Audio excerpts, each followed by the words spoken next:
Hi, welcome. Today's video is all about getting the most out of our drum samples. Sound selection is low-key everything. For an example, take this loop.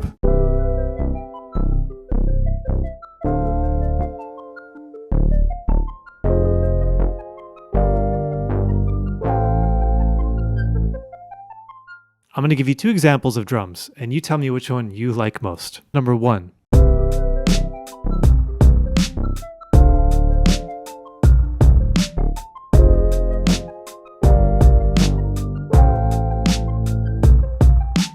Number 2.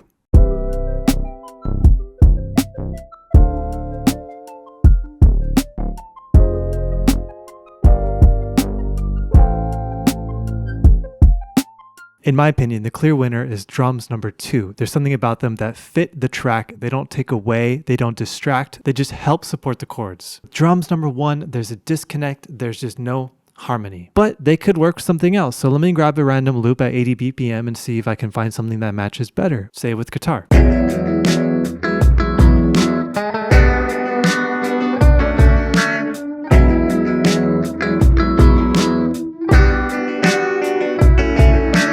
In my opinion, I think that fits better because the drums are heavier, they hold the track down. Now I want to see how our second drum loop mixes with the new guitar.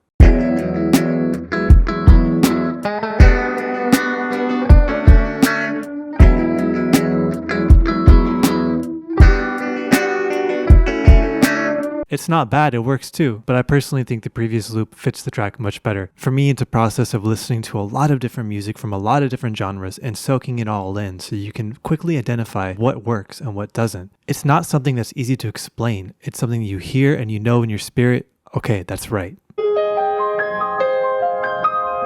Making a hi-hat sample sound real is not fun and is very, very challenging. But here's a trick that I've learned that is extremely helpful. For me, my favorite hi-hat pattern is that classic rough 16th note bounce. Let me show you what I'm talking about.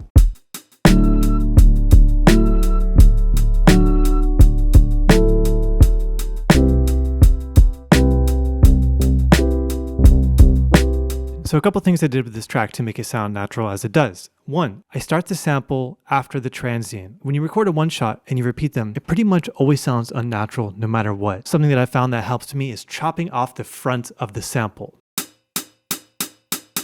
If I pull it back,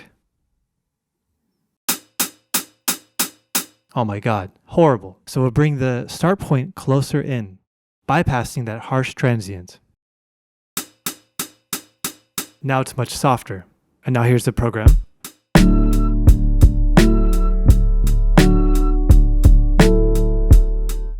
What is wrong with that? Well, it's missing an echo. By adding an echo to this extremely dry hi-hat pattern, we are able to simulate somebody actually playing a sloppy 16th. So let's turn on Sound Toys. We have the mix mostly dry. We don't want this to be too heavy or noticeable. It's very subtle because what we're trying to emulate is somebody dragging, hitting that back note softer.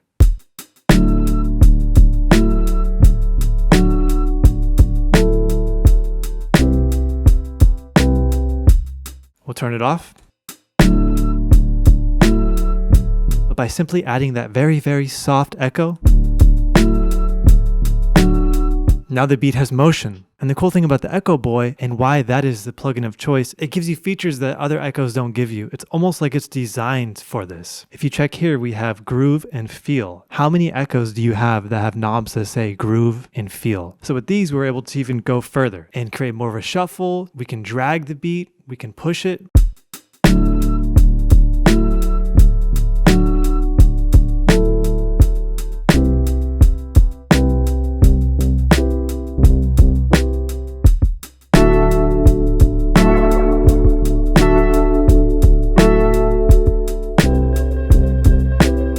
Once more, you could actually go deeper and automate the groove and feel so it's constantly micro shifting, just to give yourself an even more human feel. This is a trick that I learned from my friend Nest Acoustics, because I think that is going to be your biggest challenge. When it comes to making natural sounding hi-hats, oh my goodness, you can just go crazy. Here's the trick. It's quite simple. What makes a drum or a hi-hat sound natural is the fact that every single hit is slightly different, sometimes so minute, yet it clocks as organic. You don't get fatigued hearing it over and over again.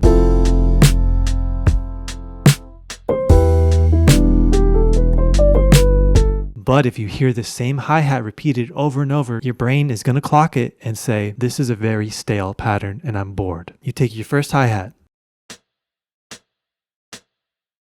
normal hi-hat, and then you take your second hi-hat and you pitch it.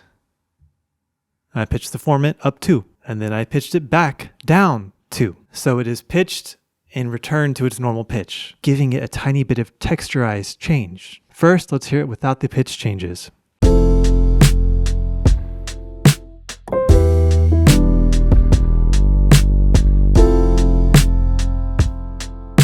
Now let's add it.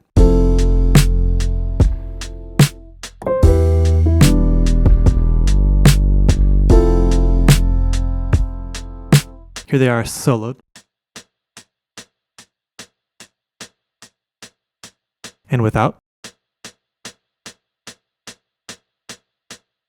It makes it feel like it's moving. It tricks you into thinking it's moving. It's really, really cool. And it's so subtle, but it's so useful. Think of different ways that you can affect a hi-hat and then bring it back. You could use vari-speed. You can use a lot of different methods. Check out Nest Acoustics. They're absolutely brilliant when it comes to everything sound design involved. Layering. It's what the pros do. And by pros, I mean Pharrell. Underrated channel that I watch called Midnight Mixes. This guy breaks down a lot of Pharrell's pop productions. Go check it out. So what do I mean by this? The key here is blending 2 drastically different sounds together. So you want to take a really, really low subby kick drum and then a very punchy kick drum which has very little bass in it. So here's our low. Now here's our high.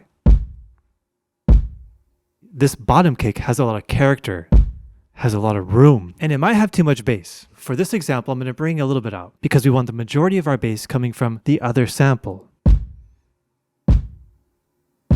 Now if we combine the 2, we get this. We want to make sure that we zoom in tight to the waveforms and make sure everything is in phase and everything is aligned. Looks pretty damn good to me. Now there's our big fat subby kick. So earlier I went through my drum packs and I picked all my favorite subby and punchy kicks and I combined a whole bunch of them to show you different examples. Here's our sub. And here's our punch. Now let's make sure everything is in phase and aligned, of course. So here we can scoot some things a bit, okay? So this bottom kick transient is starting right away. The other one has a little bit of leeway, so let's bring them together. Just go with it. Remember, we want to use our ears more than our eyes at all times. Here's everything together. It's a good sounding kick. Here's a wild one. Okay, we have our sub. We have some echo and some reverb there. Here's our punch. It has a lot of snare rattle, has a lot of room, has a lot of different texture. Now, as we combine them, it sounds kind of wild. We also want to pay attention to how we blend these, okay? So maybe you don't want the sub to be the star of the show. We can always bring it down.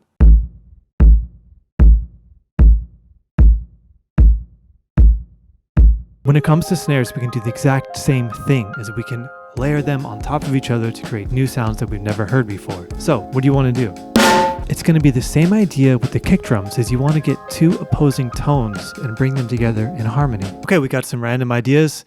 So here I have a really dark thuddy snare, and here I have a really bright, tightly tuned reverb snare. So if we add them together, now to gel it all together, it's important that we add some processing to make them really match. I'm going to go with the Arturia Mellow-Fi. Bring in some drive, a little bit of darkness by using the filter, and some wear. The wear is going to add some kind of like 8-bit style distortion in the background that you probably won't even really notice.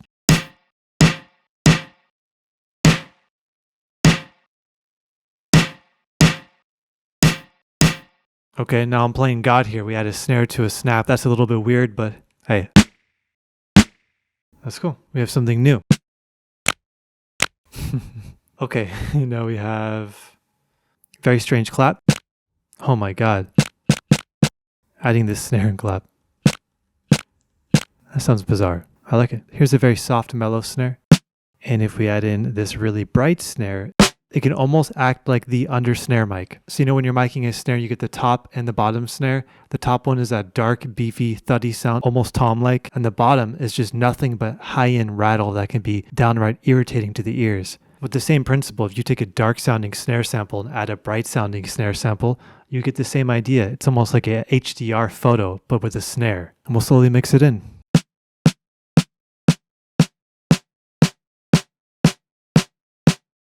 Combining them creates the ideal snare. Who knew?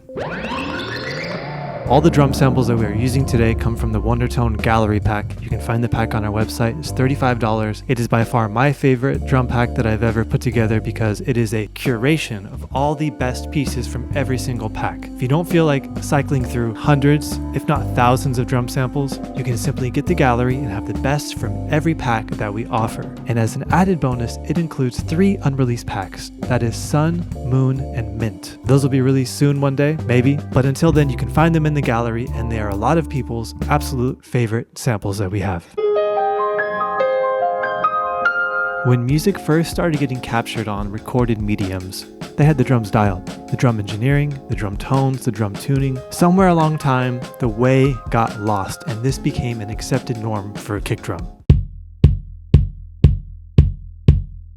I've been searching for an explanation for this for years. In the 70s, kick drum sounded so beautiful. I know they're more dead, but there's something else missing to the equation. These days, I just hear modern productions so easily and quickly go to that sound and just accept it. I cannot stand that kick drum sound.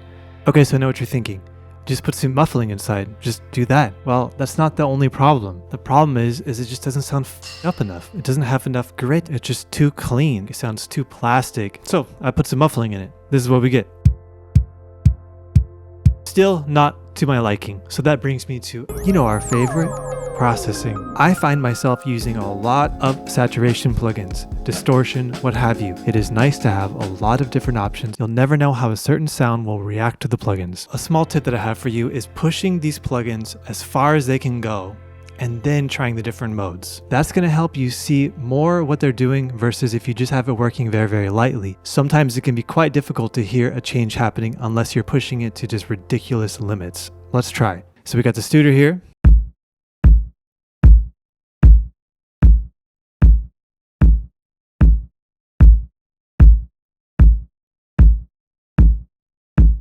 You should be able to hear a difference, but it is quite subtle. Now we have another instance of the plugin up, and I've pushed the input and I've lowered the output. Now I'm going to switch the inches per second and we'll see what happens.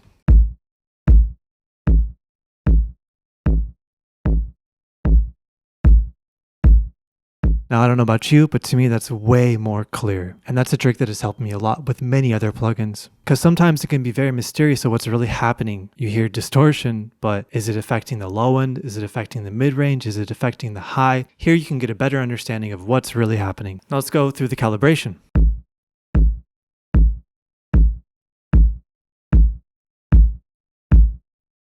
Whoa, well, it's very interesting, right? There's a huge difference between 3 and even +6.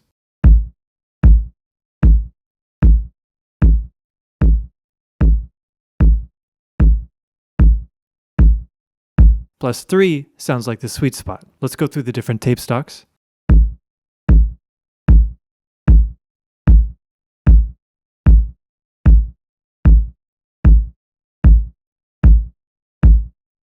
Cool. All right, let's hear with and without. So the Studer is helping reduce some of that low end, add some saturation, and just make it sound more like a real vintage sample rather than just a bright Radio Shack keyboard sample. Moving on to another favorite of mine is the Moog filter by UAD. Now this has a secret distortion knob on it that is just so incredibly good.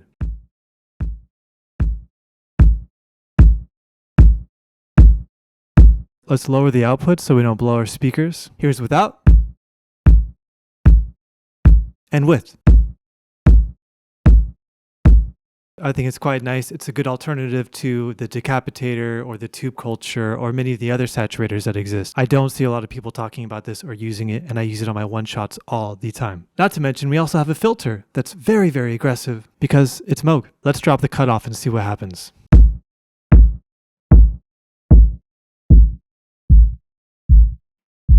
Now let's grab another one of our punchy sounds, because a kick drum like that is going to surely get lost in the mix. But if we add another kick drum that has the more crusty body that we like, maybe it can work. So one thing that you may not like is kick drums with a long tail. Well, that's where transient designers come in. This is my favorite, by far, go-to transient shaper. So what we can do is pull the sustain down in order to control that low end that's just echoing too far. It's like magic. We can even go as far as to adding some more punch on the attack side.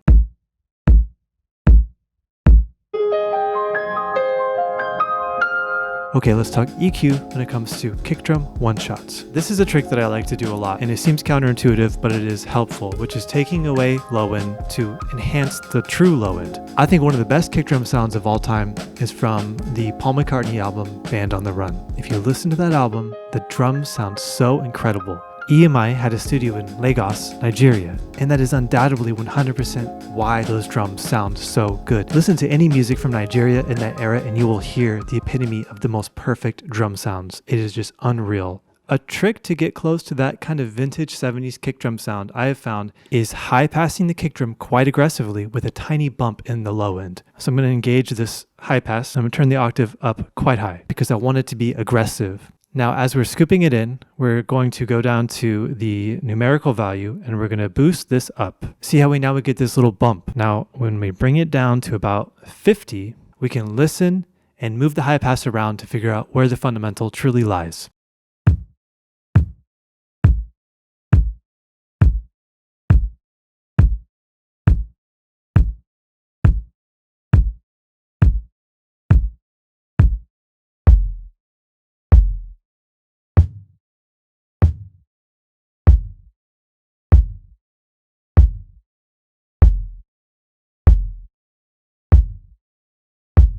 So with this trick, we still have low end. It's a more proper 70s subdued, humbled low end that actually fits in a mix very well, especially when you're using a heavy subby bass.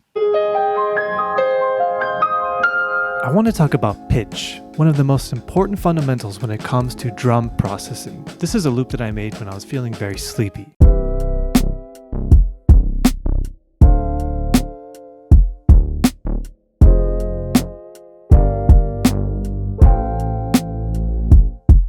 Now, if we solo these drums here, they're all pitched in different ways. Let me remove all the pitch so you get an idea of how it sounds regular.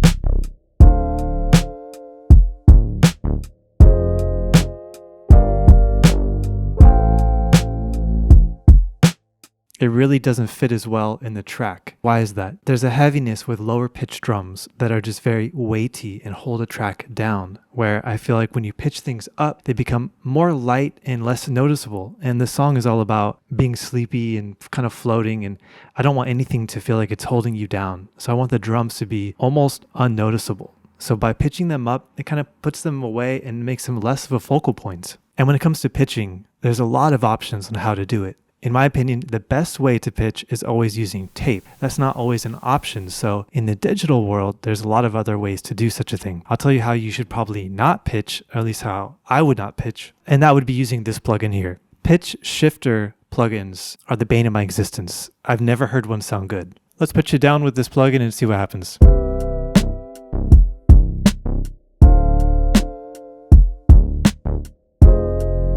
Now, if we did that inside the Logic sampler,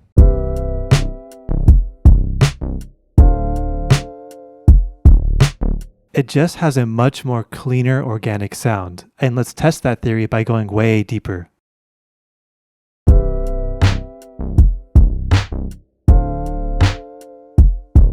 And now let's try pushing the Logic pitch shifter as far.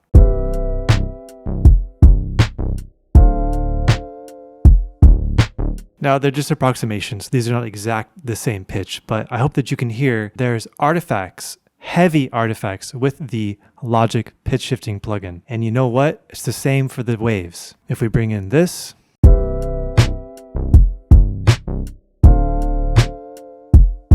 I would go as far as to argue that the waves is worse. It makes me shudder. Let's take all that nonsense off and just go back to this beautiful, it's actually the tune knob. It's not even called pitch, tune.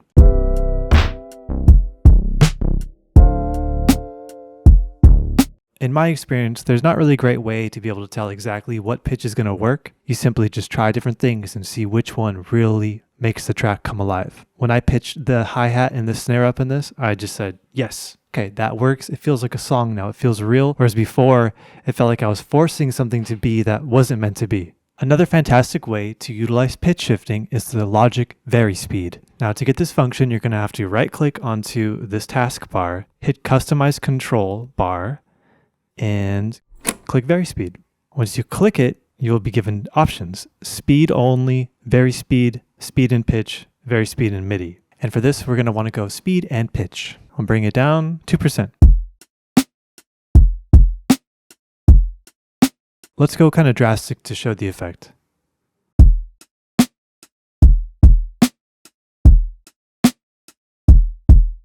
Normal.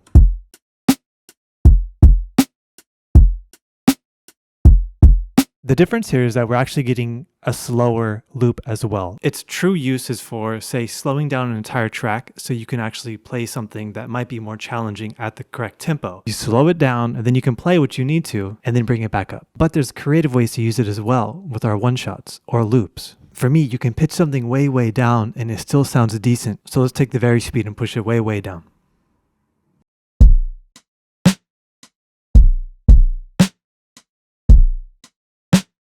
So if it's too much work to drop something into the sampler and pitch it down, if you want to be really fast while you're working, you could just take your one shot, vary speed it down, bounce it in place, and call it a day. Music is literally infinite. It's endless. You can do whatever you want. I just hope that these tips helped you a little bit along your journey. Thank you so much for watching. I just want to say a big thank you to everyone who stuck around. I haven't been uploading as much as I would like to. It really boils down to this. I got a job.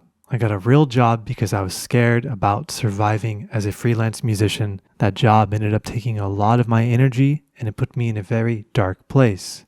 It was a dark place. It was a late stage capitalism on steroids. And then I took on a couple of projects that took the remaining amount of my time. And suddenly I felt like I had very little free will to make any decisions. I was stuck trying to make money. I was stuck trying to survive. And I was working nonstop. One night, I came home from a particularly long session and my dog had a seizure. I'd never seen him have a seizure before, or any animal have a seizure for that matter, so I was very scared. Went to the vet and they basically told me I might need to put him down. Then suddenly, he came out of his coma and was completely normal, although extremely hyper. We came home and he walked loops in the house for around 4 hours. His brain was resetting from the seizure. The next day, I took him to his vet, who ran some tests and told me that he had stage 3 kidney disease. I asked the vet what I could do to help him live as long as possible. He told me, give him these meds, inject him with these fluids, keep him warm, and keep him away from stress. In that moment, I realized that my dog was giving me permission to quit my job. I know I have something very special forming here with this community and everyone who watches and supports me, and I'm so appreciative of that. It was difficult for me to take the jump myself because of the financial stress. But when I found out that just by being away from the house was causing stress on my dog that could potentially cause him to have more seizures, I knew immediately I had to quit. And so I did that. It's 11/11/24. I'm quitting my job today and I'm going full-time with Wondertone. And since then, I've been working on a project that is going to be released in March. It's my biggest project yet. I documented the entire thing and it's going to be something that I'm very proud to share with you. I'm now finding myself in a place where I can breathe again and I can make videos comfortably. I have a lot of things in the queue coming out, and just thank you for watching and supporting. I've decided now to offer a Patreon subscription. So if you're interested in being a bigger part of the world of Wondertone, please go check out our Patreon. It would mean a lot to me. Thank you so much for watching, and I'll see you soon.